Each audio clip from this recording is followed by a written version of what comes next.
Good evening, everyone.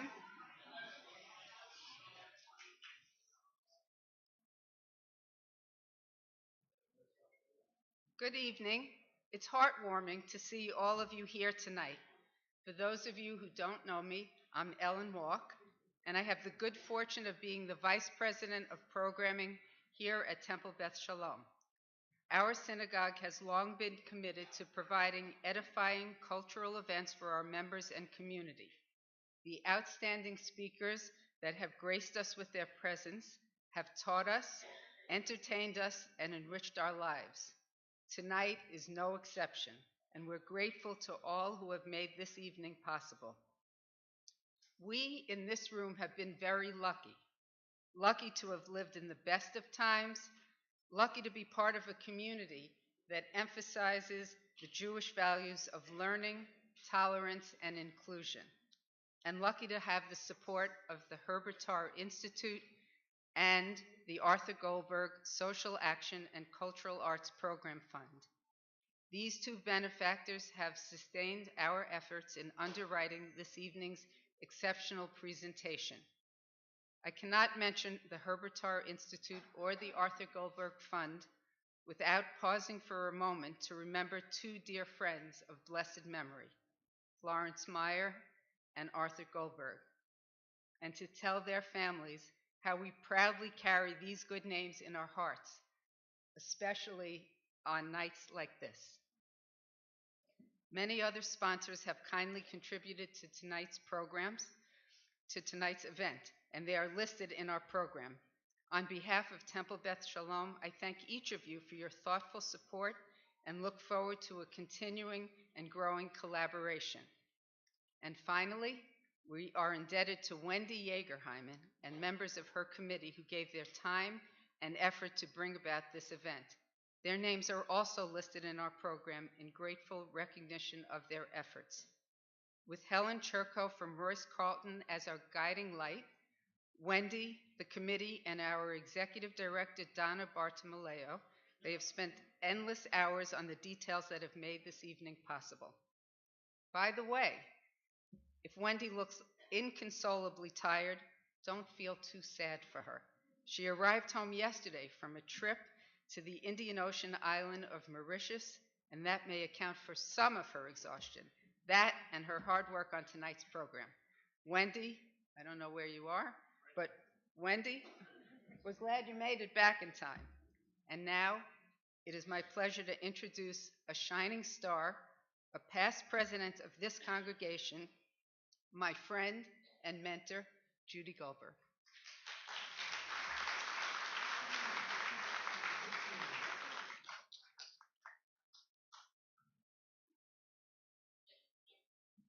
I must admit, looking out at this wonderful crowd, it's very touching and moving that we can come together like this in spite of what has been happening in our world.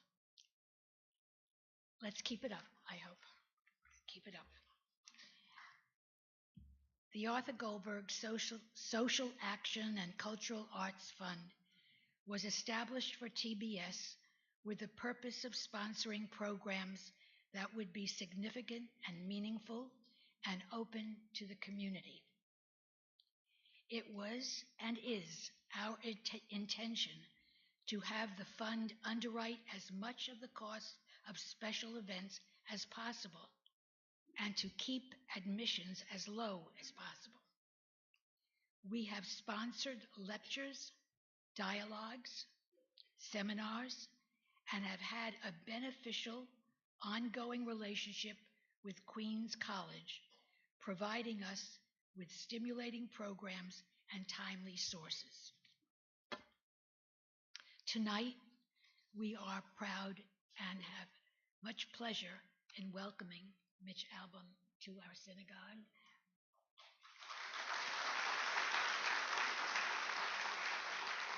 And are very appreciative of the crowd and the turnout, and we hope that we will be able to continue sponsoring programs such as this in the future. Thank you so much.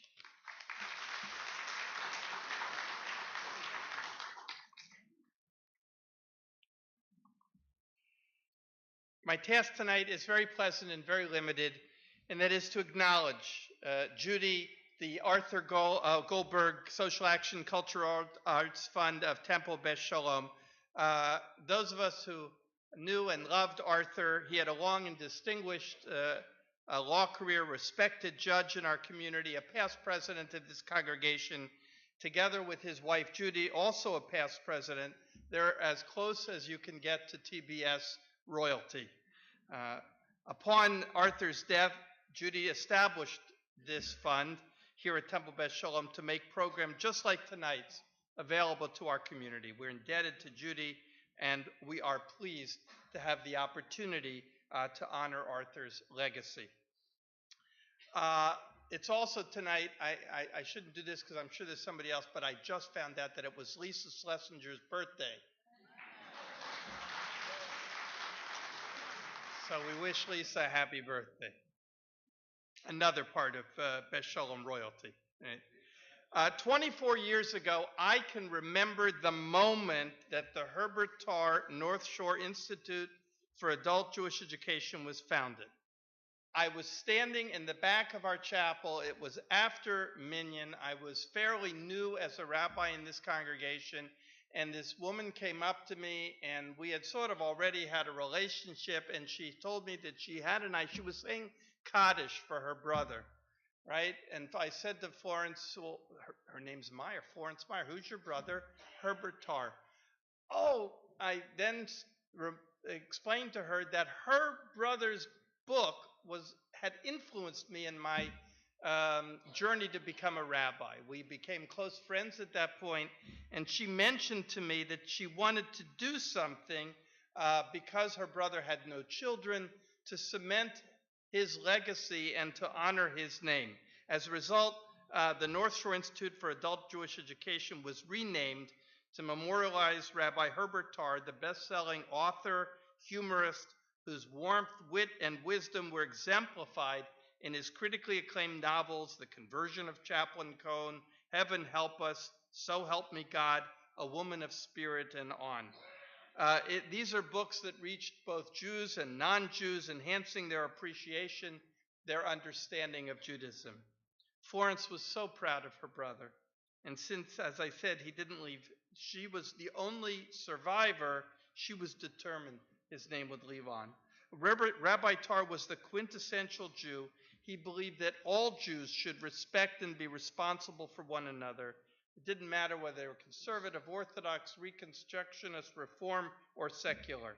The Institute, now comprising 18 synagogues, and the Sid Jacobson Jewish Community Center abides by his philosophy. For Florence, the establishment of this institute was a great accomplishment, but not her greatest, for she did leave behind children and grandchildren to honor her memory, and that's what they've been doing by keeping this institute and this program tonight going not only in their uncle's memory, but now in Florence's as well.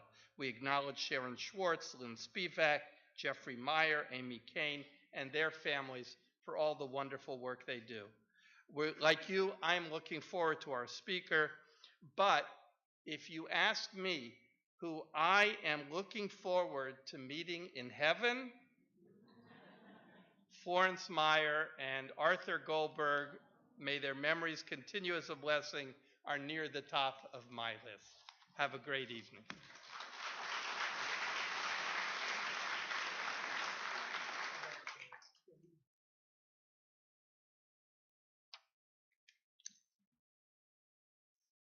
Mitch Albom is an internationally renowned and best-selling author, journalist, screenwriter, playwright, radio and television broadcaster, and musician.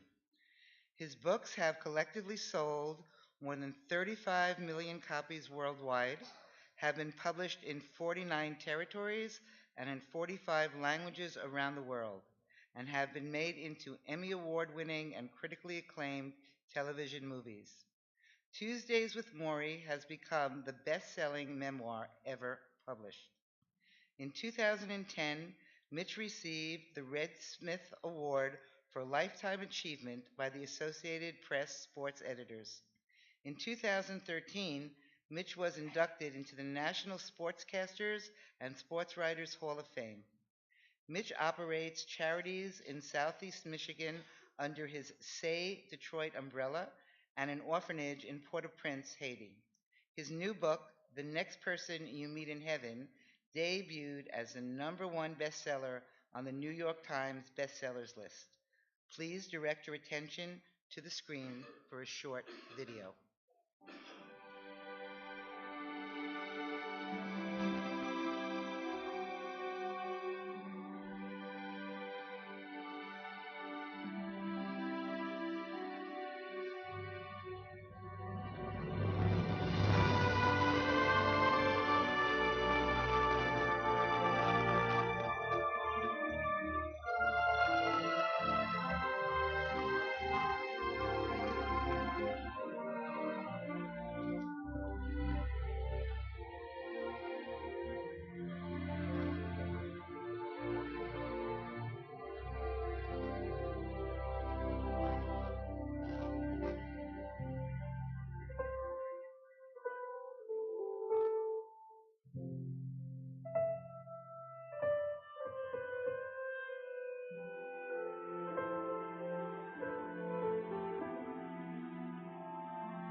Ladies and gentlemen, I present to you Mitch Albom.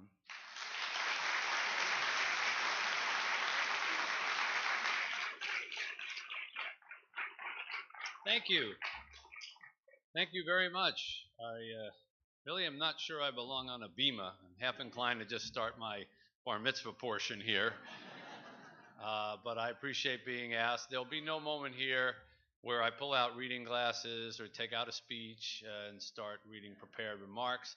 I learned a long, long time ago that that's not my forte. It actually goes back to the very first time I was ever asked to publicly speak. I was a young sports writer in the South Florida area, never had spoken in front of anybody for any reason whatsoever, and I got asked to address a lodge. It was like an elk or a moose, some kind of animal with antlers, and having never been asked to speak before, it was a breakfast meeting. I did what probably many of you would have done. I typed up a speech, prepared it ahead of time. And as you know, South Florida has a pretty good elderly population. And I arrived at this morning breakfast meeting and was the youngest person in the room by about 97 years. And I proceeded to do what they tell you to never do in Speaking 101. I read my speech with my head down the entire time. And when I finished, I looked up to this sea of blank expressions. And I said, well, that's it. Are there any questions? Nothing. Are there any comments? Nothing. So I sat down to that, kind of thing like that, and they're taking the plates away. I'm feeling like a complete failure. And this one older gentleman comes up to me, puts his arm around me, he says, can I ask you a question? So, I'm just happy to have anybody talking to me. I said, sure. He said, are you going to eat that Danish? So that was the end of prepared speeches. Not going to happen tonight.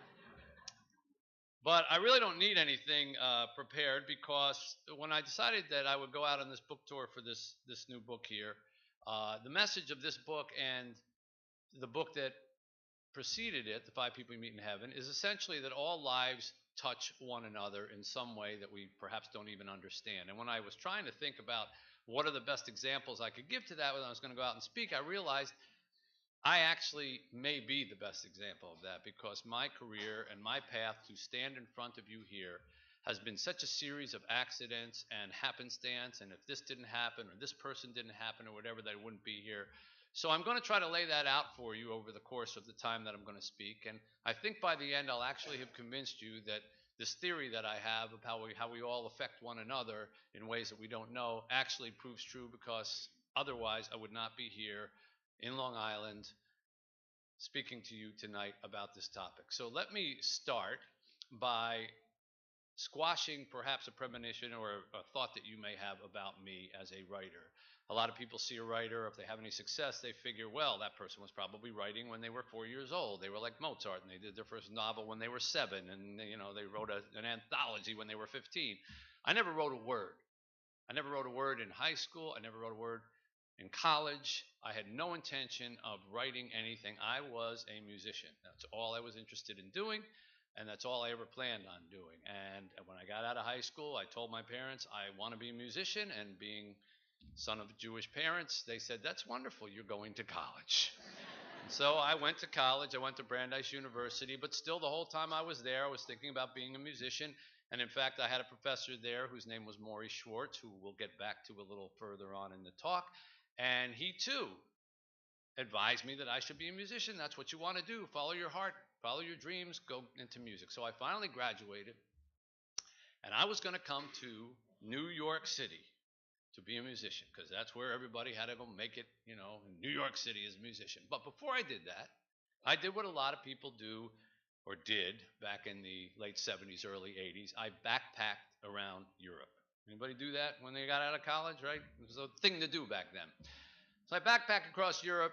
I won't bore you with the details of how I ended up getting stranded in Greece somewhere, but let's suffice it to say, I gave my money to my best friend. He took off with all my money. I got stuck on a boat. The boat didn't go where it was supposed to go. I got stuck in Yugoslavia. Long and short, I'm in Athens, Greece. I missed my plane home, and I have 2 days before I can get the next plane. Now, keep that in mind, because if that doesn't happen, I may not be standing here in front of you right now. But I was stuck in Athens, Greece, so I was on a bottom bed of a youth hostel bed, and there was somebody up top reading a newspaper out loud. They were reading the want ads for some reason in Athens, and they read, wanted piano player for luxury resort island. So I thought, let me see that. I handed it down, and sure enough, wanted piano player for luxury resort island. I thought, well, I'm going to come back to New York and try to make it as a musician. I should probably learn how to audition, and I got 2 days here, so I'll call the number. I'll go down and audition. I'm not going to get the job, and I'm not going to take the job, but I'll see what it's like. So I call the number, get an address. Now, piano player for luxury resort island, you figure there's going to be a long line of piano players when you get there, right? I went down to this place. I was the only person there. And there was no piano there. It was an office. And I walked into the office, and there was one woman behind the desk, and she looks up at me. She says, are you the piano player? I said, yeah. She said, do you drink? I said, do I drink? Yes, you have a drinking problem? I said, well, I don't have a problem. She said, okay, you go tonight. I said, I go where tonight? Creta, which is Crete. Now, mind you, I've been in Greece for 24 hours. I don't speak a word of Greek. I'm in Athens. Now, all of a sudden, she writes me a plane ticket in the office, which you used to be able to do, and she's sending me on a flight over to Crete so I can audition at this luxury resort place. I'm wearing a T-shirt and shorts. It's all I traveled around with. So she gave me some money to get to the cab. I took the money and went to a department store, ran in, pulled the cheapest blue suit that I could find off the rack. The tailor was running after me with the needle and thread trying to put. I said, I don't have time, so he gave me a bunch of safety pins. And I safety pinned up my pants and my sleeves. And I got on this plane, and I fly to Crete, and I land in Crete with a piece of paper in my hand, which are instructions from this woman. I walk outside. I find one cab. I give it to the cab driver. He reads it. He says, oh, America, good. America, good. We get in the car. We start driving around the island. I look out to my left. I see water. I see the moon. Otherwise, it's pitch black. We're driving along, and all of a sudden, he takes a sharp right turn, and we start going into the woods. I'm thinking, this doesn't look like luxury resort island to me. And then we're going deeper in the woods, and we're bouncing around. And next thing you know, there's chickens all around. They're jumping up and down on the side of the car. They're walk, walk, walk. And then he stops the car and shuts the engine. And I'm thinking, American student found dead in Crete Wood. But he points to this little house with a light on, and apparently this is where he lives, and he is taking me home to see his wife because he has an American in the car. And so we go into his house, and he yells something to his wife, and she comes out with an apron. She's making dinner. Oh, America, good, good, good. He wants me to sit down and have dinner with him. So I point at my watch and say, I got to go. Okay, okay, okay, okay. He takes the chicken. She takes the watermelon and some feta cheese. She gets into the car with us, and she starts feeding me over the seat. She's breaking off a chicken leg. She's breaking off a piece of watermelon with feta cheese. I'm drooling all over my nice new cheap blue suit. And then we arrive at this resort. Now, it's pitch black out, but it's a beautiful resort. I can tell that. I go inside. I'm looking for a Mr. Peter Papadopoulos. That's the guy's name. I find him in the back, very stern-looking man. He's drinking, and he says to me, "You're the piano player?" I said, "Yeah, there's a piano. Go play it." And I look over, and there's a piano in the middle of this very busy lounge, 100 people in there. It's a Friday night, and I have to go and play this piano. Now, I have no music with me. So I walk in the middle, sit down, and I do what piano players have done in situations like that since time immemorial. I play Misty. You know, bum, bum, bum, bum, bum, bum, bum, bum, bum. And then when I was done playing Misty, I played Misty again, but slower. And then I played a reggae version of Misty, and about 47 versions of Misty later, I'm doing pretty well. They're putting little coins in my jar and everything, and I'm watching Mr. Papadopoulos keeps drinking and drinking. So what's with this guy? Well, it turns out it's his birthday, and in Crete, if it is your birthday and people want to buy you drinks, you cannot refuse. It's an insult, so you have to drink. And he was the boss, so everyone was buying him drinks. So by the time I'm done playing piano, he is wasted. And he comes over and says, "Come on, we'll go down to the taverna and we'll talk." So we go down to this taverna, which is like a nightclub. And there's a Greek, like an oompa band play. I call it an oompa band. You know, like, like that. So they're playing, and he's listening to them, and he leans, he says, "You sing?" I said, "Do I sing?" "Yeah, you sing." I said, "Well, I'm a musician. I can sing." "Go sing with the band." I said, "I can't sing with that band." "Go sing with the band if you want the job." I'm thinking, all right, I'm going home tomorrow morning anyhow. What's the difference? So I go over to the band. They're on a break. The lights are off. I have a translator. Explains that this American's supposed to sing with the band. But, of course, there's no common music. So the piano player, I still remember him. He wore sunglasses even though it was inside. And he had this really thin cigarette. And he contemplated, what should we do? And he goes, "Oh, Elvis Presley?" And I said, "Okay, Elvis Presley." "Blue suede shoes?" I said, "Okay, blue suede shoes, fine." Now, if you know blue suede shoes, you know there's no music to start it. It's just on kind of a cold start. So the lights are off in this place. I'm standing in front. I hear the drummer kind of start counting off, 1, 2, 3. So I just start singing. 1 for the money, 2 for the show, like that. The lights come on, and every face in the place is exactly the same. Because they have never heard music like this coming from this stage, whatever. And suddenly, I am hit with this voice inside my head that says, "You will never be here again. You can do anything you want." And so for the next 3 minutes, I became Elvis Presley. I was doing all those little Elvis moves back and forth, like I was in the movie. I'm going from table to table. I get this raucous standing ovation.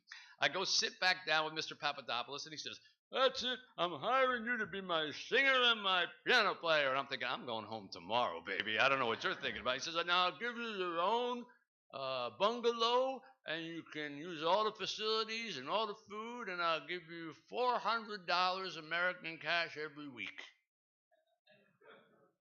And I said, "I can do that." And so I flew back to Athens that next morning, got my stuff, got back in time for the show, and for the next 7 months, that's what I did. I was Elvis of the island. This was such a tiny little place, this little fishing village called Agios Nikolaos, that honestly, I think they thought I was doing original music, to be honest. And if I was in the fishing village, I didn't feel like walking up the mountain to get back to the resort. I'd just stand on the corner, a car would pull up, a window would roll down, somebody would say, "Elvis, get in, come on, we go, here we go, come on, come on." I had my own bungalow. I had all the food I wanted. I was on the Aegean Sea. It was absolutely spectacular. I could have stayed there my entire life. And like an idiot, I quit. to come back here so that I could work as a musician in New York City, because I had to be a musician in New York City, because that's where you meant if you were going to make it as a musician, you got to go to New York City. So I came back to New York City, and I got an apartment at several different places in New York City, and I met a bunch of musicians in New York City, and they were all cynical and burned out, and they were really tired of New York City, and they all said to me, if I could just get out of New York City and go to an island somewhere. And I said, yeah, that never happens. So I was here in New York as a musician, and I failed. I tried for several years, and I just didn't get anywhere. I played in a lot of dive bars and a lot of cheap clubs. I was trying to sell my music. I'd go to record companies all day, and just they weren't interested in me. And for the first time in my life, the lights were not turning green, and you start to get very frustrated. And as luck would have it, because I worked at night most of the time playing piano, I had some time during the day. And one day I was in a supermarket in Queens, and I was getting my popcorn and Haagen-Dazs, which was what I lived off of back then. And somebody took this newspaper that they distributed for free, a weekly newspaper, and threw it into my basket. So I came home and I get this newspaper, the Queens Tribune, and I look at it, and there's an ad inside that says, if you have some spare time, we could use some help with our newspaper. So I had spare time during the day, so I thought, well, I don't know, maybe that's creative. Maybe I should try something like that. So I went down to the offices, and the same day I went to the offices, they gave me my first assignment. They sent me out to cover a story about parking meters that they were raising from 5 cents to 10 cents on 108th Street in Forest Hills. And I needed to find out what was behind this big story. So to that point in my life, the entire extent of my journalism career was that I had seen the movie All the President's Men. And really, how much more do you need than that? So I got a notepad, and I went to this meeting, and I asked a lot of tough questions, and then I wrote up this story. Now, I said I had never written anything before, and I hadn't, but I had read quite a bit. I read a lot, and I had parents that really emphasized reading and going to libraries. And also, I guess I had read a lot of newspapers, and I sort of knew how to put together intrinsically a newspaper story, and I typed it up. I turned it in. The next week, I go back to the same supermarket, and I pick up that free newspaper, and sure enough, there's my story on the bottom of the front page, and it has my name on it. And I got that little tingle feeling that you get, when you create something and your name is on it and you get credit for it. And I was hit with two very distinct thoughts. One, I think I might want to be a writer. And two, apparently absolutely nothing of significance happened in New York City the entire week before, because how else does a story about parking meters get on the front page of any newspaper? But I started to work for that newspaper, and I worked for about 6 months for free. And there are a lot of young people that ask me frequently, Mom, I'm going to get my first journalism job. What should I do? How much should I get paid? How much should I get paid? And I always say to them, never ask what you're going to get paid at your first job. Ask what you're going to learn at your first job, because later in life you'll get paid, but you might not always learn. And I learned how to do everything because it was a small operation. I learned how to write, how to edit, how to lay out things. I met with the advertising people, all the whole thing, and I actually really learned journalism and got a whole lot of clips as a result of it. And after about 6 months, the nice people there decided that since I was hanging around there 30, 40 hours a week, maybe they should pay me, and so they gave me $25 a week. Now, I know when people talk about, their first 20, they say things like, and back then, that was a lot of money. And so I'm here to tell you that no, it wasn't. It's never, $25 a week is never a lot of money. Unless, maybe the year 7 BCE, then it was a lot of money. It was not a lot of money, but it gave me the opportunity to do it. And by the time a year was over, I had amassed enough clips that I was able to apply and get into Columbia Journalism School to get a master's degree in journalism. And I have waited,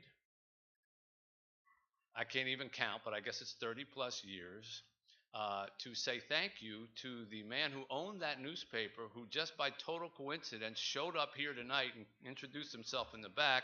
His name was Gary Ackerman, and he's here in the audience, so thank you, Gary. right there. First thing, first thing Gary said to me when he saw me was, "Did that last check clear? It was $25. It would have cost more if it bounced, you know." But as a result of that, and as a result of picking up that newspaper in a supermarket, I became a journalist. Now you have to think about all those things that had to happen just to, get to that point, but there's going to be much more of that as we go along. So I go to journalism school, and while I'm at journalism school, I need to help pay my tuition. I'm working at nights as a piano player. I need something else during the day. So I go to the job board, and on the job board is an ad for Sport Magazine. They need some help. I go down. I work at Sport Magazine. Now, those of you who know me from the sports reporters or from my sports writing or whatever, you may think, oh, I bet he's one of those kids who, knew who led the league in triples in 1943. No. If I had taken an ad for Sewing Magazine off of that, I would have been a sewing writer, okay? So the whole thing in sports was because I happened to take a job at Sport Magazine, because when I finished school, I wanted to be a Sunday magazine writer. That was my goal. Everybody had a Sunday magazine. The Times still has one. I wanted to write those big pieces, those big think pieces. I wanted to write like Tom Wolfe and Norman Mailer and people like that. And so I took all my clips, which were mostly sports because I was working at a sport magazine, and I sent them off to this ad for this newspaper in Florida that was looking for a Sunday magazine writer. And I was just convinced I was going to get this job. Well, I wait a week, nothing. 2 weeks, nothing. A month, nothing. So again, I need to pay my bills. So I took a freelance assignment for Track and Field News. Any subscribers here for Track and Field News? No. And they sent me to Helsinki, Finland, to cover the World Track and Field Championships. Helsinki, Finland, which if you take the Sinki out is actually aptly named. And I was in some dumpy hotel room there, and my phone rings. And I pick it up, and I get the scratchy kind of static. And I hear this voice, kind of a New England accent, and it says, "Is this Mitch Albom?" I said, "Yeah." "This is Fred Turner. I'm the sports editor with the Fort Lauderdale News and Sun Sentinel." I said, "Okay." He said, "You know that Sunday magazine job you applied for?" I said, "Yeah." "You didn't get it." I said, "I didn't get it? You called me all the way over here to tell me I didn't get a job?" "Well, the guy who was looking for that job, he opened up, he saw you had a lot of sports clips, so he walked across the newsroom and he gave me your stuff, and I've been reading it here, and it's not bad, and if you want a job as a sports writer, come on down here, I might have one for you." So I hung up the phone, flew back to America, flew down to Fort Lauderdale, and took a job at the Fort Lauderdale News and Sun Sentinel as a sports writer, and I have been in sports ever since. Now, think about what had to happen with that. Some guy had to open an envelope, see my work, and instead of throwing it into the trash when he decided he didn't want me, which is what most people do, he walked it across the newsroom, put it down on this guy's desk, said, "Take a look at it." Now, without that, I don't become a sports writer. And I don't even know that guy's name. I don't know who he is. But he changed my life. Totally affected the course of my life. Something to keep in mind as we build this theme going. Okay, so I go into sports writing, and I really, really go into sports writing. I dive into it. I work 100 hours a week. I work 2 years there. I get a job in Detroit doing the same thing as a sports columnist. I got really dove into it there. And I'm doing ESPN television on the weekends, and I have a radio show during the week, and I'm writing 7, 8, 9 columns a week over and over again, working 150 hours. I was one of those people that said, I don't want to say no to anything because they might not ask me again. And so I worked really hard, and I started to achieve some success. I won an award, and I got a bigger paycheck, and on television, and I'm hanging around with Barry Sanders and Michael Jordan, and another award, and another paycheck, and another this, and your house gets bigger, and another award, another paycheck, and one day you wake up and you say, this was meant to be, right? I was hatched out of the egg with all this success coming my way. We forget the people who make us the kind of people who can have that kind of success. We forget our teachers. And in my case, I forgot a very profound teacher. His name was Maurice Schwartz. And when I was in Brandeis University, I took every class that he offered. I majored in sociology on account of him. We ate meals together. We walked around campus together. I went to his home. On graduation, he gave me a big hug, and he said, Mitch, promise me you'll stay in touch. You're one of the good ones. Promise. I said, I will. Promise. I said, I promise. Say it in a sentence. Okay, Maury, I promise I'll stay in touch. And then I graduated and went out into the world to be the success that I was chasing. And I forgot about him for 16 years. Every day, week, month, and year for 16 years. And 16 years after graduation, I was in my home doing the great American male tradition, clicking the remote. And on the screen suddenly popped up a thin, white-haired, skinny-looking version of my old professor, Maury Schwartz. And he was on Nightline talking to Ted Koppel about what it was like to die from Lou Gehrig's disease. And it was only through that chance flipping of the remote control that I found out that this man who had meant so much to me all those years earlier now only had a few months left to live. Now, I'd love to tell you that I immediately knew I was going to go visit him every Tuesday for the rest of his life, but that would be a lie. What I decided to do was make one phone call to ease my conscience. His number was still listed, so I found that I dialed it. Back when I was in college, I used to call Maury Coach. It was, I don't know, sports affectation, I guess. Hi, Coach. How you doing, Coach? His phone rings. The nurse answers it. She hands it to him. I hear him say hello, and I still remember exactly what I said. Professor Schwartz, my name is Mitch Albom. I was a student of yours in the 70s. I don't know if you remember me. And the first thing he said to me after 16 years, how come you didn't call me Coach? Needless to say, by the end of that conversation, I was coming to visit him. Guilt is a very powerful motivator. Still, I wasn't planning on visiting more than once, just to, pay my respects. But when I went and saw him, he was in a wheelchair. He couldn't use his legs anymore. He could barely use his arms. It took him 5 minutes just to eat a little piece of tomato that he put in his mouth. He needed his head turned to look at you. He needed his tears wiped. He needed, as he told me, his rear end wiped like a child. And yet he never complained.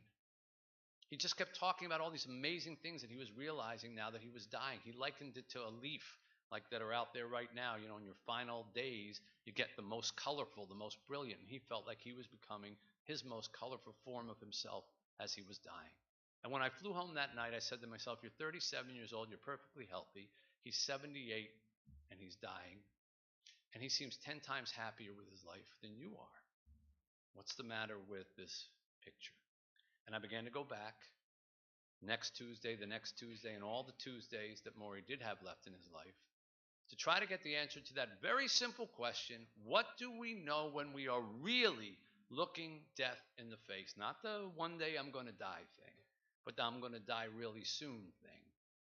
That puts everything into perspective. And wouldn't it be great to have that perspective now when we're young enough or healthy enough to do something about it? And we talked about different subjects every week, and Maury said, this matters, this doesn't matter. You think this matters, and when you get to where I am, and you will get to where I am, it's not going to matter. And we were enjoying this amazing sort of last class together every Tuesday. Still, none of that would have brought me here to you if not for the fact that one day I happened to ask him, quite out of the blue, what do you fear the most with your death? I thought he would talk about the way that he would die. But he said, I fear the debt that I'm going to leave my family. And it was only then that I found out that for 2 years he had basically been dying at home and had amassed all these bills and costs that insurance didn't cover, and they didn't have a lot of money, and they were going to have to sell the house to pay the medical bills. And Maury said, I'm going to die twice. Once when they put me in the ground, and once when I know wherever I'm going next that my family is now uprooted as a result of my illness. So I got the idea, how can I help him? How could I raise money for him? And the only thing I knew how to do was write a book. So in between those Tuesdays, I would come down here to New York City and go around to different publishers and suggest this idea of an old man talking to a young man about what it was like to die. And almost every one of those publishers had the exact same reaction. It's boring, it's depressing. You're a sports writer, you can't write a book like that. Come back in 20 years, maybe you'll understand what a memoir is. I got turned down so many places that honestly, if I was doing it just for myself, I would have given up. But when you do something for somebody else, there's a different engine that operates inside you. You're driven a little bit further because you don't want to give up on helping them. And so I kept pushing. And finally, I found a publisher a few weeks before Maury died that agreed to publish this little book and give us just enough money for his bills up front. And I went and saw Maury that Tuesday. I said, hey, Maury, you know this project we've been working on together, talking together and taping things? Yeah. I found somebody who wants to publish it as a book. Really? Who? I said, Doubleday. Ooh, I heard of them, he said. Well, not only that, but they're going to give us money up front. I want you to take all the money, and I want you to pay off your medical bills so you don't have to die twice. Once is enough.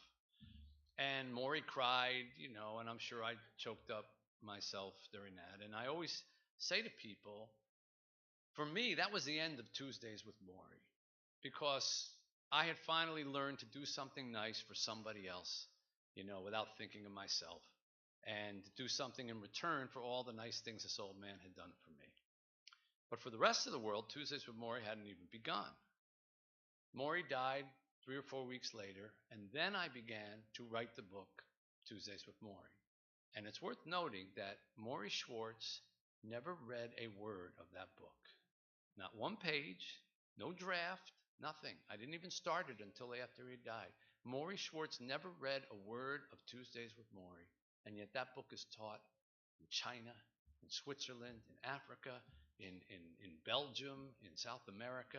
His words are resonating with people all the way around the globe for a guy who's not even here to teach it. One life touches another, touches another, touches another. Now, I have to tell you that it's not like that was fated to be. That may be how it is now. But when Tuesdays with Maury first came out, it was nothing like that. First of all, I was so green in writing a book like that. I had no idea how to even do it. The contract called for 300 pages. So I said, all right, well, I sat down at the typewriter and I set it for triple space. Because that's what we do. And I just started typing, and I said, well, just keep the story tight. Don't overwrite it. It kind of tells itself. And when I finished, I had about 300 pages. I sent them off to the publisher. And they called me back a week later, and they said, we have a problem. I said, what's the problem? We paginated this, and it comes out to about 160 pages. I said, well, that's all I got. And to their credit, they said, we'll just make it a smaller book. So if you ever saw Tuesdays with Maury, you ever notice how Tuesdays with Maury is this little book? Well, that's because if they had made it a full-size book, it would have looked like a comic book, So they made them small. And now all of my books are this size. I got shrunk. They planned on printing 20,000 copies total. That was it, 20,000 copies total for the world. I thought I'd have them in the trunk of my car for the rest of my life. I'd be that guy who shows up at Thanksgiving and opens the trunk and says, look what I got, hey, everybody. And I remember talking to my literary agent about how this book would hurt my sports writing career. And he said, what do you mean? I said, well, I go into locker rooms a lot. I mean, what if I walk into a locker room and a guy says, hey, I heard about that book. You cry at the end like a little baby. And he said, I wouldn't worry about it. Nobody's going to read it. And that was my literary agent. But I have to tell you, he was more right than wrong when it first came out. Tuesdays with Maury was published in the middle of August. That always fertile time to publish a meaningful book about life, like August 15th when it's 90 degrees outside and humid. That's what you want to read. So the book just came out. It didn't do anything at the beginning. It just kind of sat there. And I couldn't even, you try to promote a book or go around and do some publicity, but nobody wanted to talk to me because the sports stations that used to talk to me, they said, well, this isn't about sports. We don't want to talk to him about that. And the other places said, he's a sports writer. Who wants to talk to him about that? So we were so kind of desperate for any publicity that we would travel very far if someone was really actually interested in an interview. And I remember I went all the way to Indianapolis from Detroit to do a morning zoo rock and roll radio show. Why they wanted me, I have no idea. Maybe they heard Mitch Albom and they thought they were going to get a free one or something like that.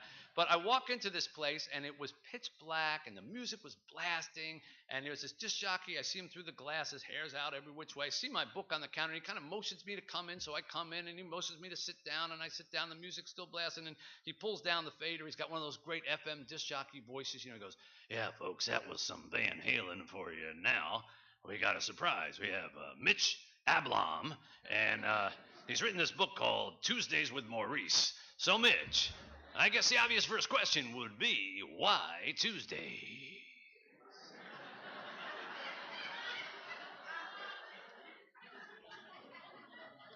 I still don't have an answer to that question.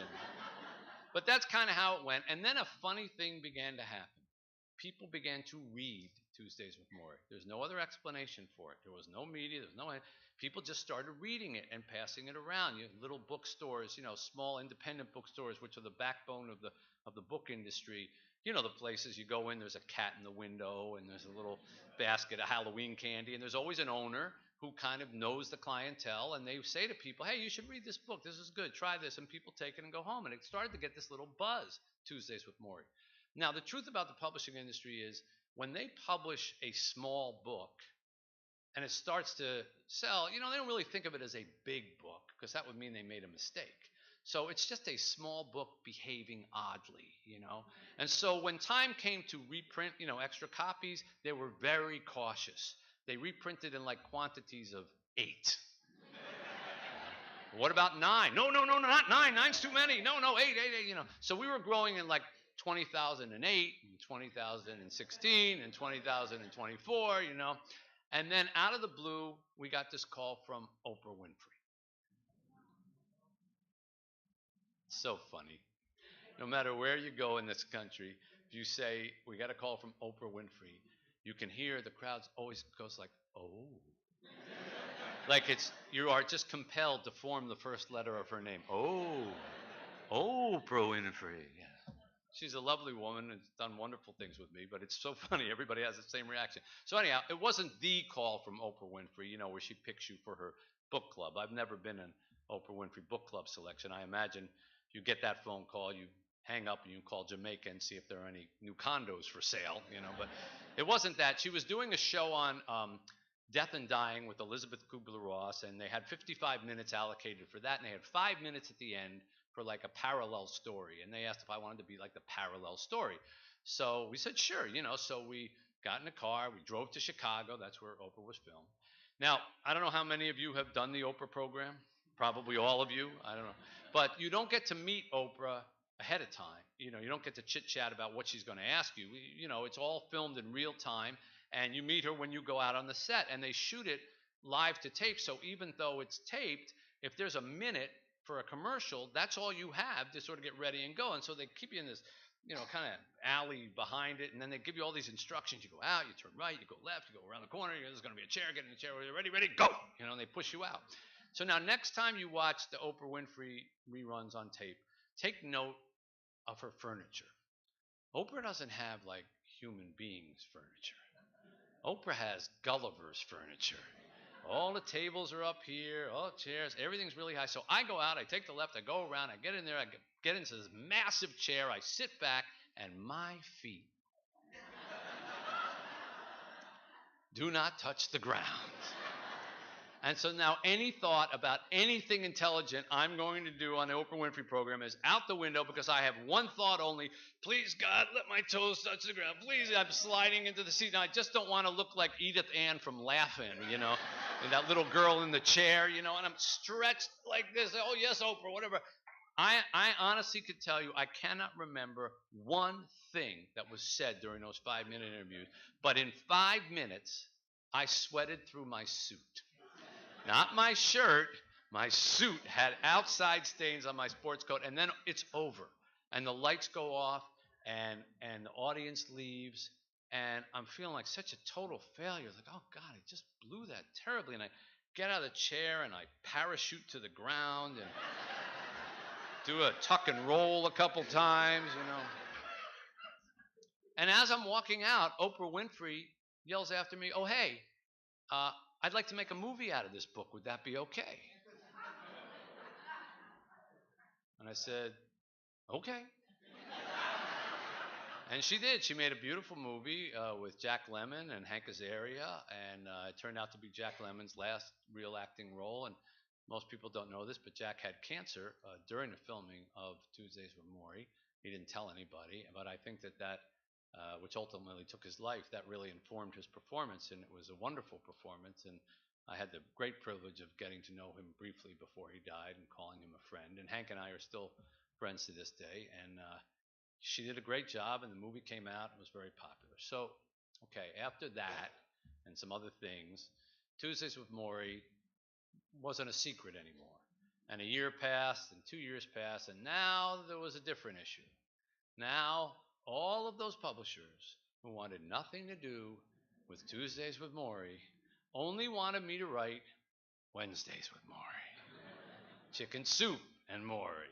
Venus and Mars meet Maury, Or my favorite one, things I just remembered Maury told me, but I forgot to put in the first book. You would not believe the merchandising that people will come up with if a book is successful. I had proposals for bumper stickers, for calendars, for Maury bobblehead dolls, even a bracelet, WWMD, what would Maury do? So they took Jesus out of the equation. They put Maury in instead, And I said no to all of those things, and I said no to all the sequel things. I didn't write that book for it to become a cottage industry. I didn't write it so it could be milked for all kinds of things. I said everything I had to say in that book. I was very privileged to be part of that last class, but that was it. And there'll never be Wednesdays or Thursdays or Fridays. I don't think you should change your purpose for doing something midway through just because it becomes successful. So after a couple of years of people saying that, finally the publisher said, okay, so what do you want to do?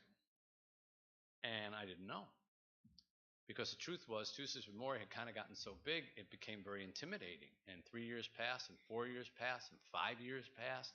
And I kind of realized that any nonfiction subject that I would pick would kind of pale in comparison to Maury. And people say, well, it's not Maury.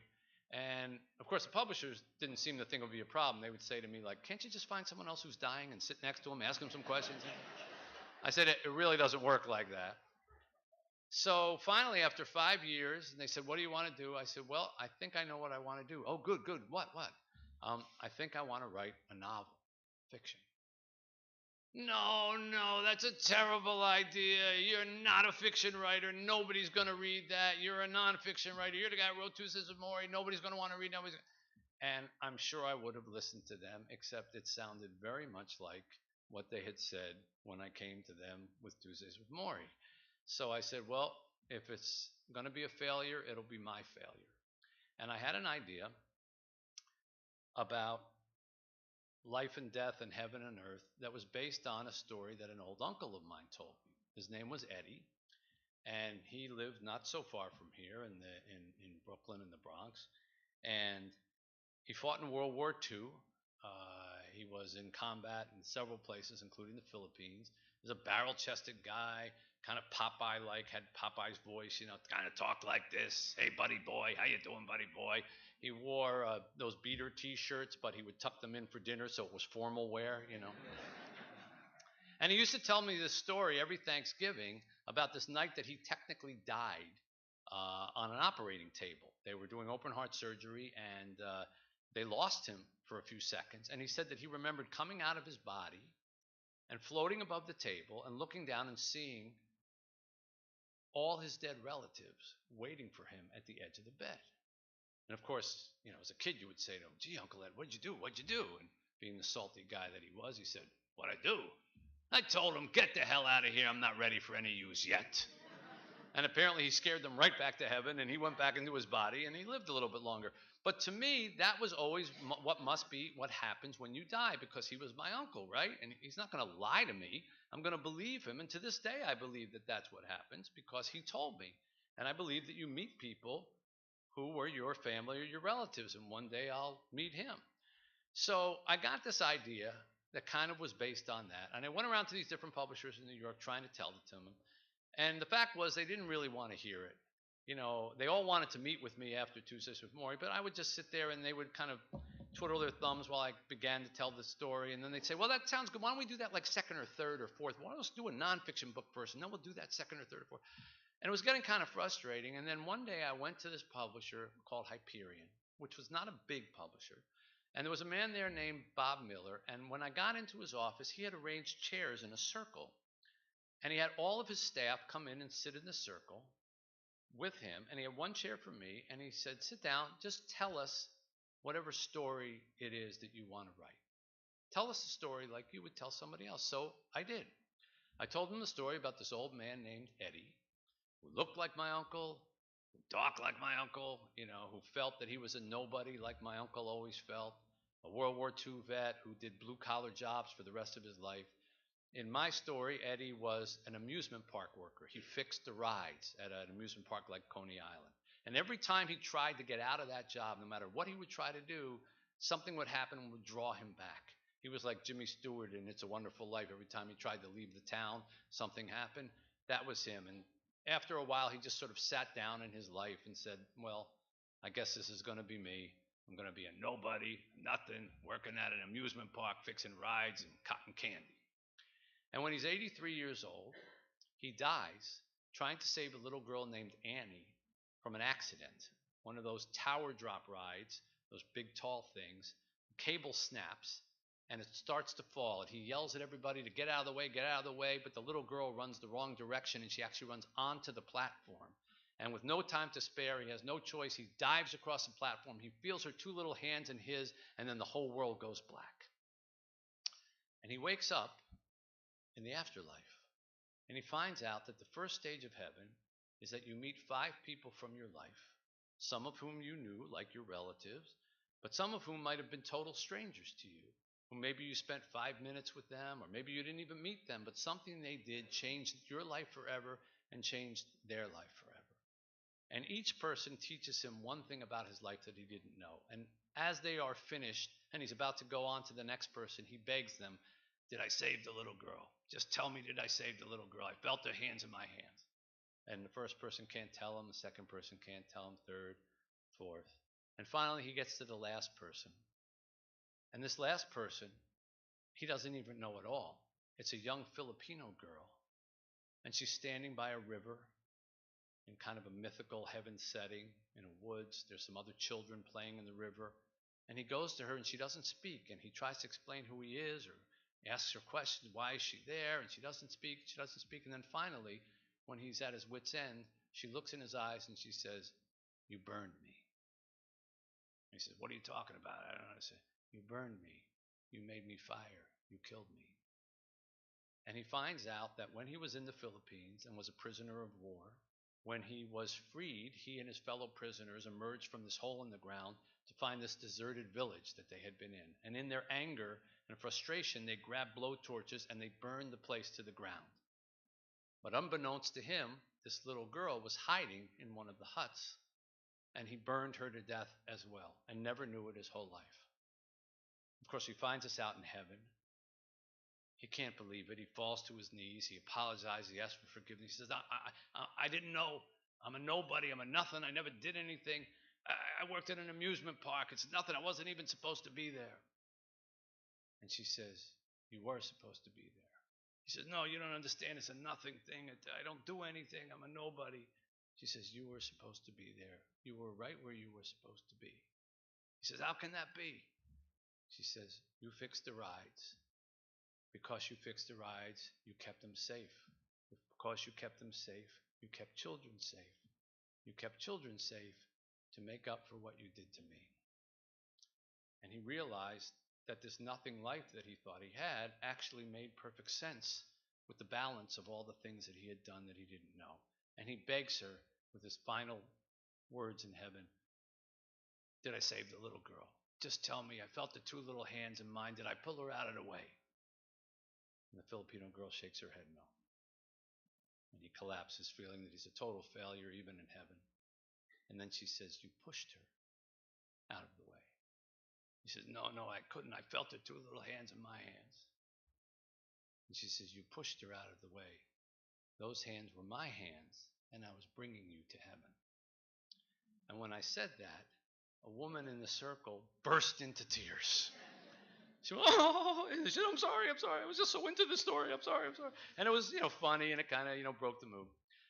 And Bob Miller said, we want to publish this story. We don't care about any other books or any nonfiction. If you would have us, we'd like to publish this story.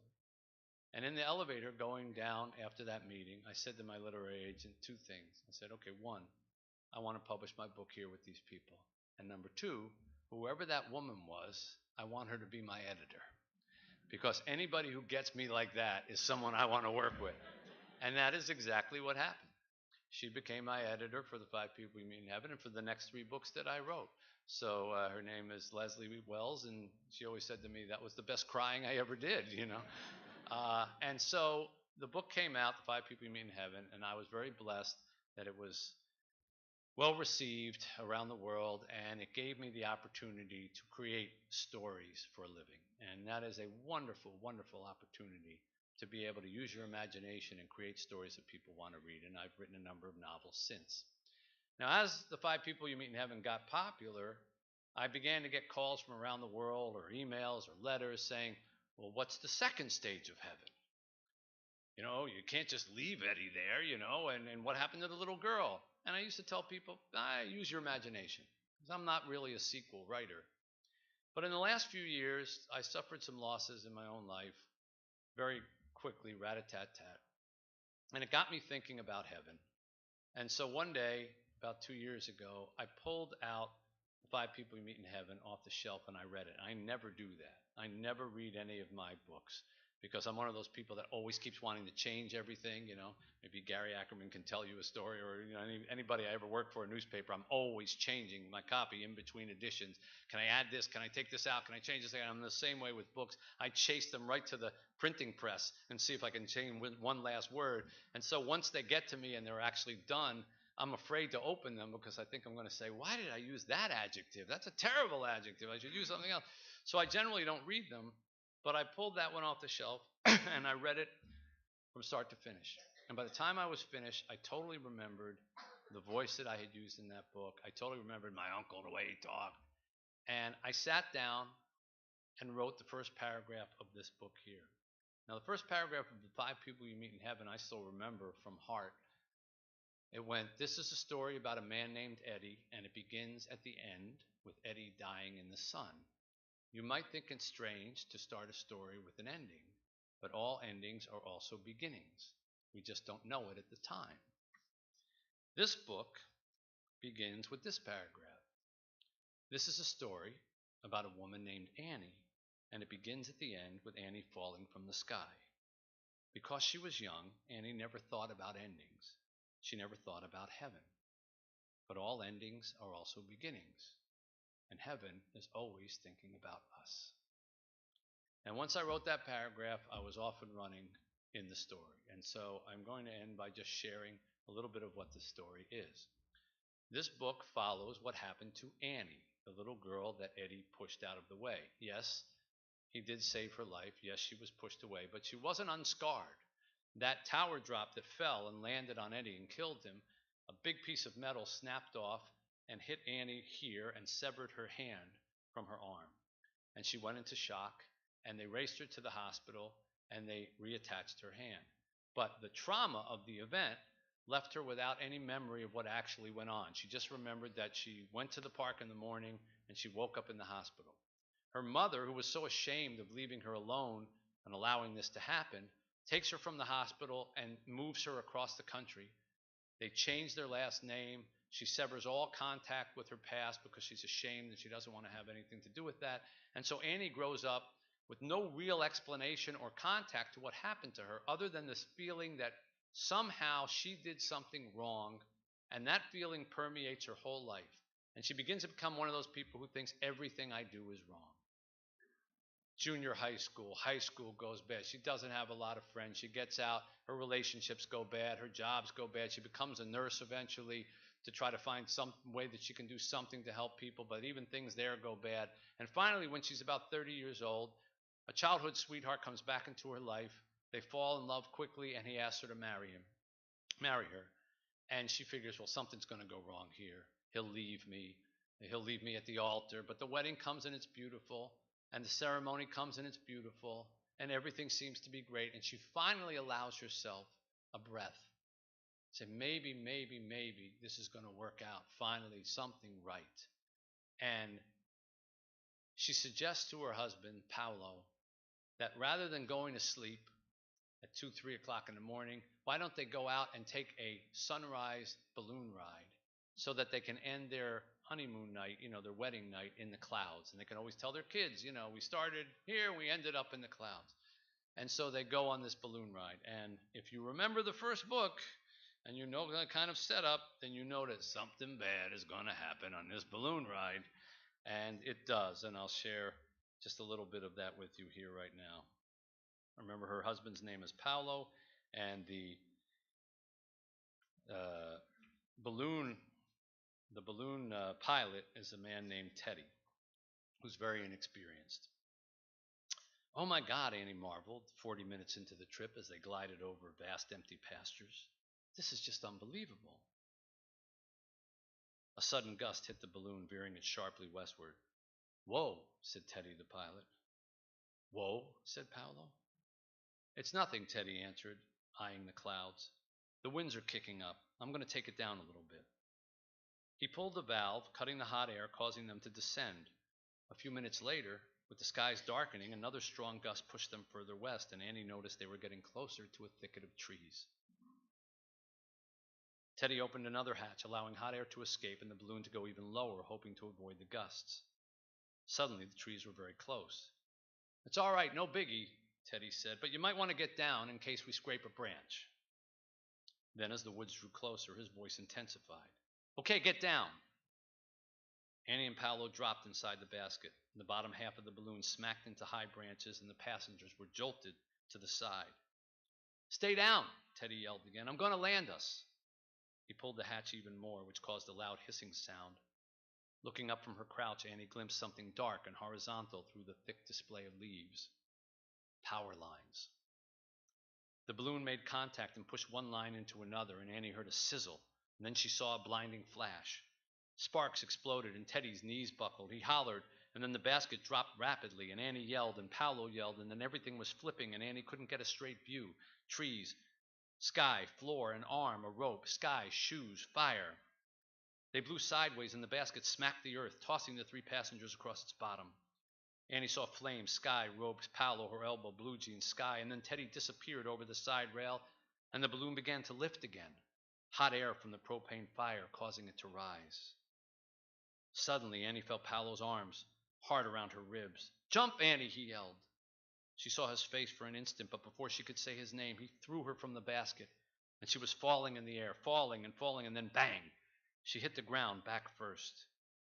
Her vision turned to stars, a million tiny lights blocking out the sun. When she finally refocused, she watched in horror as the balloon exploded in flames, and a figure dropped towards her, growing larger as it descended, arms flailing wildly. Then Paolo, her new husband, thudded to earth, and Annie screamed. It's actually kind of horrifying now that I read that. I apologize to you. I promise the book is actually uplifting. That's just a really scary second. Anyhow, what happens is Annie and Paolo are rushed to the hospital. Paolo is in much worse shape than she is. His lungs are really in the worst shape. They're lacerated, they're kind of destroyed. He needs a transplant. And of course, it's very late to try to get something like that done. And Annie, being a nurse, knows the rules of transplant. She's the same size as him. They have the same blood type. And so she says, take one of mine. No, they say, we can't. Take one of mine. I insist. I don't want to live if he doesn't live. And she manages to talk them into it, and they prep her for the operation, and they put her under anesthesia, and she starts to drift away, and she hears somebody say, see you in a little bit, and then everything goes black. Now, in the first book, when Eddie hit the afterlife, when the world went black, he woke up in a teacup in an old amusement park from his childhood. In Annie's case, she wakes up on a train from the early 1960s, and she kind of glides through this empty train, feeling very, very light, feeling like there's nothing wrong, and she thinks she's just dreaming. Out the window are mountains on one side and skyscrapers on the other side. And Annie wonders if she's in the middle of some crazy dream, and then she gets to the front, and there's a boy who is sitting in the conductor's seat wearing a cowboy hat. And he looks up at her and he says, am I going too fast? Annie stared at the boy in the striped shirt. Where am I? Can't hear you. Where am I? Can't hear you. I said, where? The boy broke into a grin. I can't hear you, stupid, because you're not talking. He was right. Annie had no mouth. The words she were hearing were in her mind. Nobody can talk when they first get here, the boy said. It makes you listen better. That's what they told me, anyhow. Who? The first people I met. So you can hear me. What you're thinking, yeah. Who are you? I'm Samir. Why are you here? I kind of have to be. Where am I? You still don't know? He pointed to the window and the shifting colors of the sky. Heaven. I died? Boy, are you slow. Apparently, you're allowed to be obnoxious in heaven as well. Anyhow, this little boy, it turns out, when he was 7 years old, was chasing after a train, as boys will do, and he had the idea that if he could catch the train, he could lift up like a kite and kind of fly behind it. So he makes this dive, and he hooks his arm onto the back of the train just for a second, and then the train rips his arm right off of his body. Now, this is actually a true story. This happened to a boy in Massachusetts in the early 1960s. He chased a train, lost his arm, and they rushed him to the hospital. And in that hospital, they performed the very first successful limb reattachment surgery. That was it, a boy chasing a train. He was 7 years old. In my book, this boy grows up so grateful to have his arm back that he becomes a doctor. And he specializes in replantation, and he ends up being the doctor in the room when Annie is brought in with her hand that needs to be reattached. And so he teaches her a lesson about attachment and how people before us, like if he didn't have what happened to him, nobody would know how to do for her what they did for her.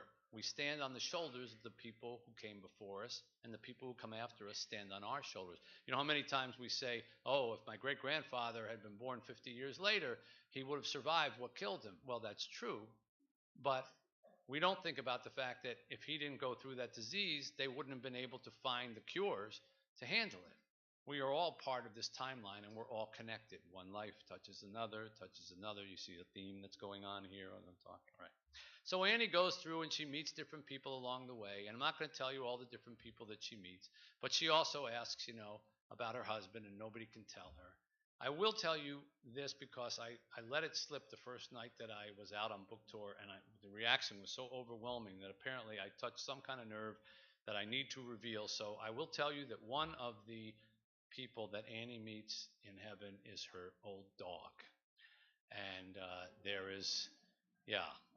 apparently there is this whole part of the world that has been waiting for confirmation that you can meet your dogs in heaven. And apparently I have now provided that.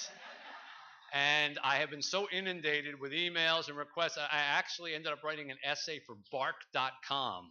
I don't even know what bark.com is, but it's there. And then after this kind of got out, then I would do these book signings, and people come up and say, well, what about cats?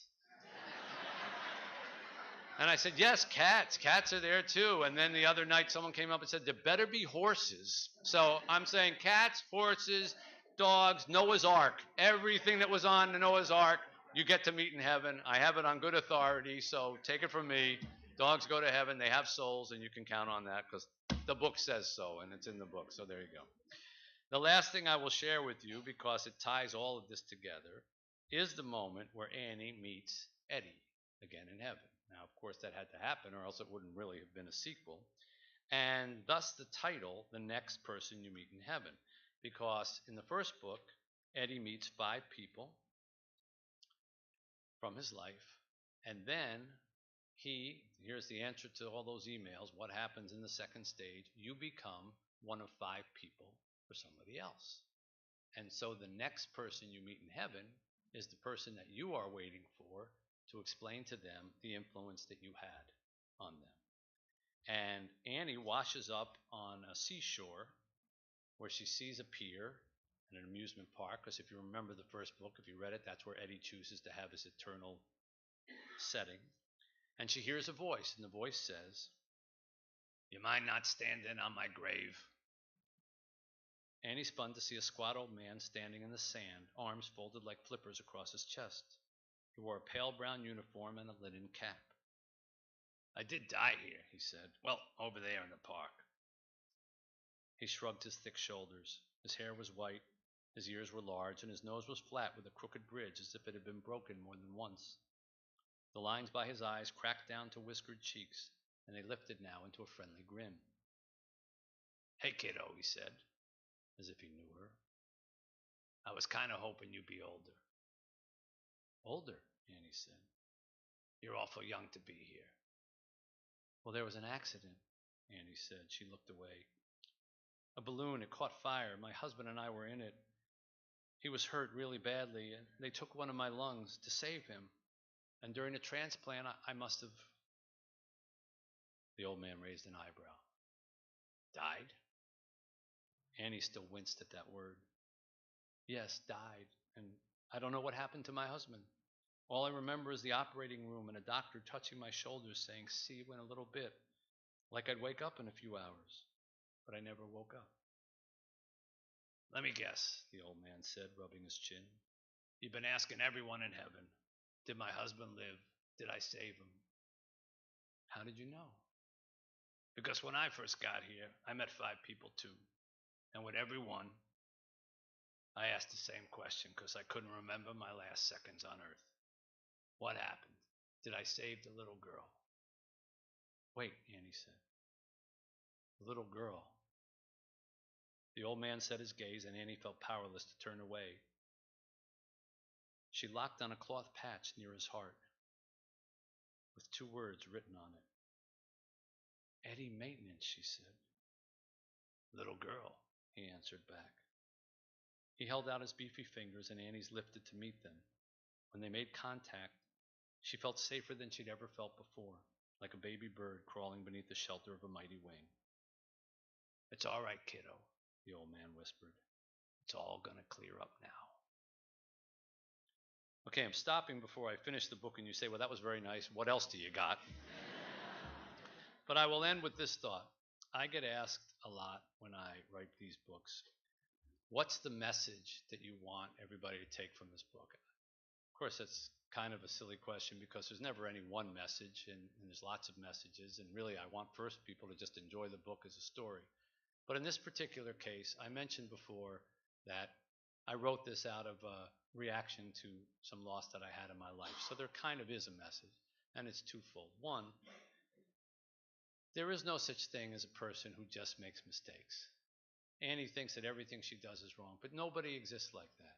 The mistakes that we make give us opportunities to do good things if we just recognize it. Look at me. I made a terrible mistake for 16 years. 16 years I never saw my old professor, never even made a phone call. That was a bad mistake. That was mean. It's rude. And yet that mistake ended up turning into a seminal event in my life. We all have opportunities to take the mistakes that happen to us and learn from them. And there is no such thing as someone who always does things wrong. So if you have someone in your life who's just always down on themselves, who says everything I touch goes south, I hope you'll either share this book with them, or if not the book, share the message that there's no such thing. Just as in the first book, there's no such thing as a nobody. It's what Eddie thought he was. There's no such thing as somebody who does wrong. And the last thing is loss. I mentioned to you that this book was born out of loss, and it is true. In less than 3 years, I lost my mother, and then I lost my father, and then I lost a little girl who we were raising as our daughter. She was a Haitian orphan. I have an orphanage in Haiti that I operate that I'm at every month. It'll be 9 years in January. We have 47 beautiful, joyous kids, some of whom were literally left to die out in woods and out in fields when they were months old. We don't even actually know their names. The names that we've given them are ones that we had to make up. And amongst those children was a little girl who came to us when she was 3 years old, whose name was Chica. And the minute Chica arrived, she basically took over our orphanage. She started telling everybody where they could go, who could go to the bathroom, who had to eat first, who could play with what toy, who could sleep in what bed. Her posture was always with her hands on her hips, I remember, wagging fingers at people. And of course, we adored her like we adore all the kids there. But when she was 5 years old, she developed a brain tumor. And I remember we took her to the single neurologist that we could find in Haiti, who suggested the single MRI machine in the whole country. And you wait with $750 cash at 2 o'clock in the morning, and you wait 6 or 7 hours until the machine becomes available. You give them the $750 and they take a picture. And when that picture came back, the report was one sentence. She has something in her brain, it's really big, and whatever it is, there's nobody in Haiti who can help her. So we brought her to America and took her to hospitals by us. They operated on her brain and found this massive DIPG tumor, which is a 4-letter word for death. No children ever survive it. And they closed her back up and they said, well, she's going to be dead in 4 months. Why don't you just take her back to Haiti and let her die peacefully? But because we knew Chica and because I knew she was a fighter, I said, no, this kid will fight. And if she's going to fight, we're going to fight with her. And so we adopted her as our daughter. And we spent the next 2 years traveling around the world trying to find a cure for her. And while we were not successful in the end, she gave us 2 amazing years of being a family at a very late age to start becoming a family. And I learned more from Chica probably than I've learned from anybody in my life, especially about what makes a family. That people don't have to look like one another. They don't have to come from the same place. They don't have to speak the same language. But where there is love between a child and parents, you have a family. And she gave us this rare opportunity to have this family and taught me many, many things, including not long before she passed away.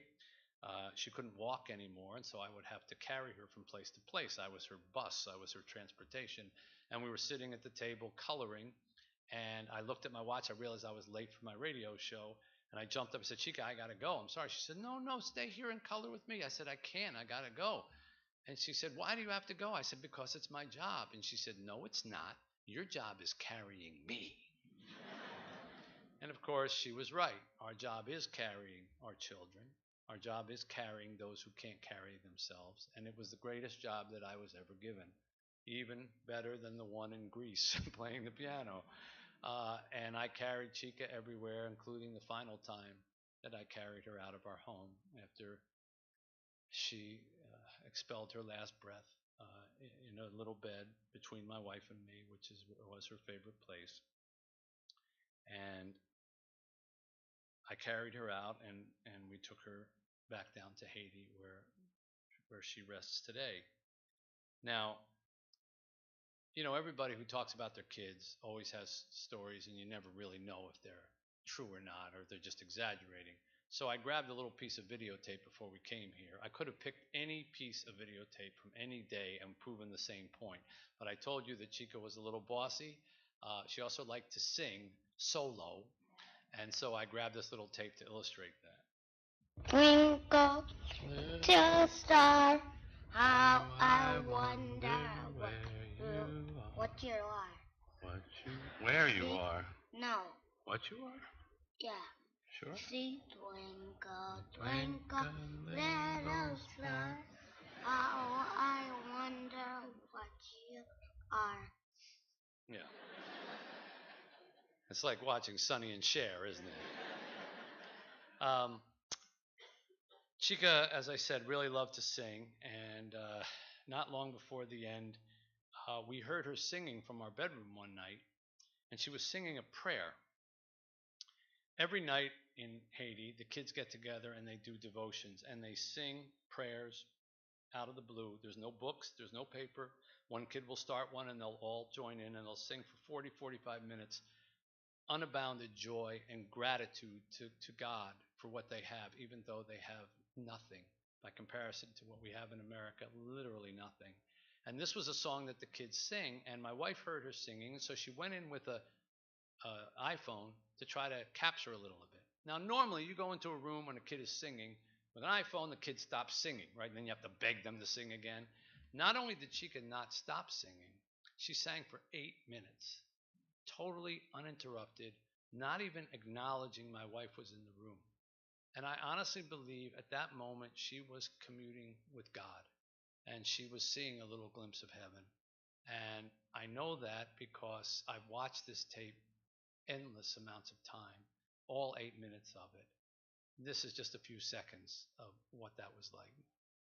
I'm no longer a slave to fear.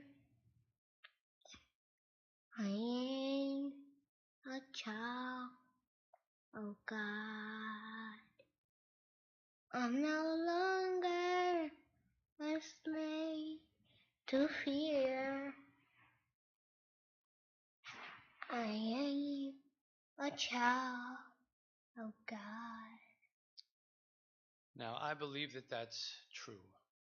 I believe it with all my heart. And I had to come somehow to some sort of peace with the idea of losing a child like that. And so you will read, if you do read this book, a moment in the book where Annie is lamenting all the losses that she's had in her life, all the people who have died that she misses. And she's saying, why does it have to happen? Why do these bad things happen? Why do I have to lose the things I love? And the person she's with has 5 pipe cleaners. And he takes one of the pipe cleaners and he makes a little heart, perfect small little heart like this. And he says, you see this heart, perfectly shaped? It's been through nothing. This is the heart that we are born with. Then he takes the other 4 pipe cleaners and he makes a much bigger heart, but it's lined and crisscrossed every which direction. And he holds it up. He says, you see this heart? This is the heart that we die with. And Annie says, but it's all broken. And he says, that's right, many times. And she says, well, that's what ruins it. And he says, no, that's what makes it whole. And I believe that that is true. I have to choose to believe that that is true, because we all have these. We all have these lines. We all have the losses that we have. But those cracks in our heart are what allow the light to come through, to shine on the fact that we have to cherish the people that we have who are still here. We have to cherish the time that we have with the people who are still here. If we never lost anybody, we'd go through life like this and we'd never appreciate the things that we have, because we'd always figure everything lasts forever. It is the cracks and the lines that make us appreciate what we have here. And what we should appreciate is that we are all children of God. And as a result, we are all kind of brothers and sisters. And as a result, what one of us does affects the other and affects the other and affects the other. So if I haven't proven that to you by now, with all these sliding doors examples going back to Greece and newspapers and Haagen-Dazs and Gary Ackerman and all the other things that have happened, then believe it from this, that one life touches another and touches another, and through that touches the world. And I thank you for giving me the opportunity to touch you.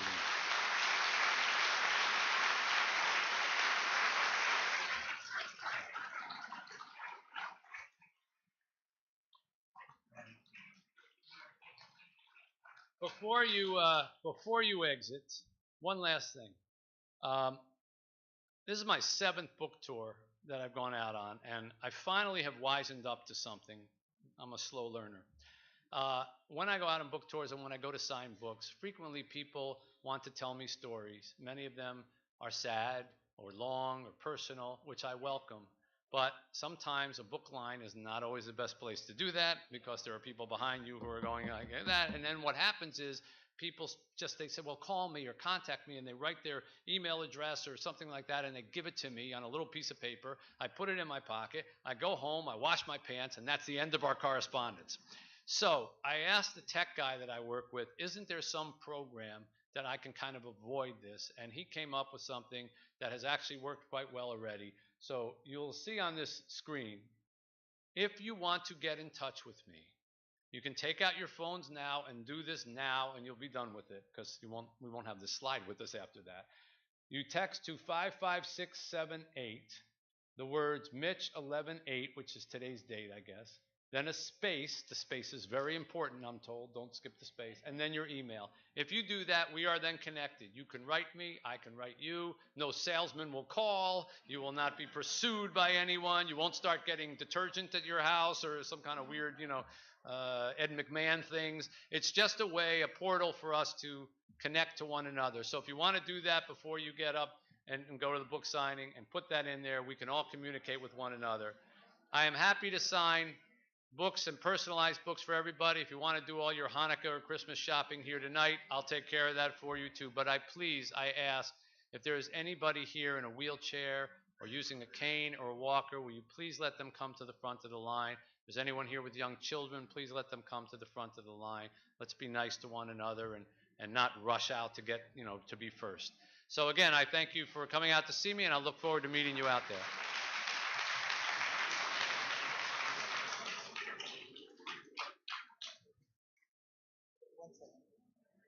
Okay, when you go out, you will see that there's an area where you can purchase books, and then one where Mr. Albom will sign for you. Thank you very much for joining us this evening.